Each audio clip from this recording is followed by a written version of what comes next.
আজকের ব্লগটা শুরু করছি অঙ্কিতার বাড়ি থেকে, কারণ আজকে আমরা সবাই বন্ধুরা অঙ্কিতার বাড়িতে মিট করেছিলাম কিছু বানানোর জন্য। ফার্স্টে এখানে আমরা ম্যাগি বানিয়ে নিয়েছিলাম, কারণ আমাদের খুব খিদে পেয়ে গেছিলো, কেউ আমরা খাইনি।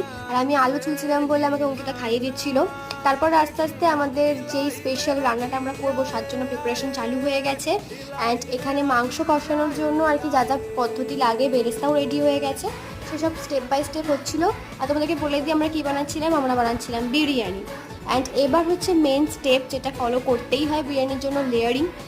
সাধারণত সবাই যেরকম করে থাকে আমরাও সেম প্রসেসটাকেই ফলো করেছি। অ্যান্ড বিরিয়ানিটা দম থেকে নামানোর পর কিছুটা এরকম লাগছিল, ভীষণ সুন্দর গন্ধ বেরিয়েছিল। তারপরে কোল্ড ড্রিঙ্ক, স্যালাড সমস্ত কিছু রেডি করে আমরা এখানে খেতে বসে গেছি। খুব সুন্দর খেতে হয়েছিল সত্যি, সবার মিলিত প্রচেষ্টায় আমাদের এই রেসিপিটা খুব সাকসেসফুলি হয়েছে। যাই হোক, সবার সঙ্গে অনেকটা সময় কাটানোর পর, অনেক আড্ডা মারার পর এখন বাড়ি ফিরছি। দেখা হবে অন্য কোনো ভিডিওতে। টাটা।